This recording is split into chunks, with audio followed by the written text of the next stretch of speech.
Big Boss Malayalam season 7 live അപ്ഡേറ്റിലേക്ക് പോവാം. So ലൈവില് ബിന്നിയുടെ കയ്യിൽ നിന്ന് ഒരു ബാഡ്ജ് തട്ടിപ്പറിക്കുന്നതിന് വേണ്ടിയിട്ട് അനുമോൾ ഉൾപ്പെടെ ബിഗ് ബോസ് വീട്ടിലെ മറ്റ് ലേഡി കണ്ടസ്റ്റൻസ് എല്ലാം കൂടെ ട്രൈ ചെയ്തു. അത്യാവശ്യം നല്ല പോലെ തന്നെ അവര് ട്രൈ ചെയ്തു. ഒടുവിൽ അത് അനുമോളുടെ കയ്യിൽ കിട്ടി. പക്ഷെ ബിന്നി അത് തിരിച്ചു പിടിച്ചു വാങ്ങുന്നുണ്ട്. നല്ല രീതിയിലുള്ള ബലപ്രയോഗമൊക്കെ അവിടെ നടന്നിട്ടുണ്ട്. അപ്പോൾ ബിന്നി ഇത് തിരിച്ചു പിടിച്ചു വാങ്ങുന്ന സമയത്ത് അങ്ങോട്ടും ഇങ്ങോട്ടും വീണ്ടും അനുമോളും ബിന്നിയും തമ്മിൽ നല്ല രീതിയിലുള്ള പിടിവലിയൊക്കെ നടക്കുമ്പോൾ സ്വാഭാവികമായിട്ട് അനുമോൾ അത് വിട്ടുകൊടുക്കുന്നുണ്ട്. ബിന്നി തന്നെ വെച്ചോ എന്ന് പറഞ്ഞിട്ട്. അപ്പോഴേക്കും നമ്മുടെ നോറ, ആദില അവർ രണ്ടുപേരും വരുന്നുണ്ട്. അവർ രണ്ടുപേരും ബെന്നിയും തമ്മിൽ വീണ്ടും അത്യാവശ്യം നല്ല പോലെ തന്നെ ഒരു ഫൈറ്റ് ഇതിന് വേണ്ടി നടക്കുന്നുണ്ട്. സോ ലൈവില് ഈ ഒരു ബാഡ്ജ് കിട്ടാൻ വേണ്ടിയിട്ട് എന്തിനും തയ്യാറായിട്ട് നിൽക്കുകയാണ് എല്ലാവരും. കാരണം അവരുടെ ബിഗ് ബോസ് വീട്ടിലെ തുടർന്നുള്ള നിലനിൽപ്പിന് ഇത് അത്യാവശ്യമാണ്. ഇത് കിട്ടിയെങ്കിൽ മാത്രമേ അവരുടെ പെട്ടി കിട്ടൂ.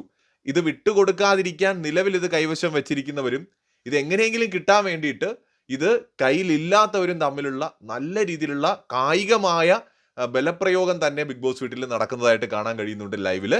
കൂടുതൽ അപ്ഡേറ്റുകളുമായിട്ട് വീണ്ടും വരാം.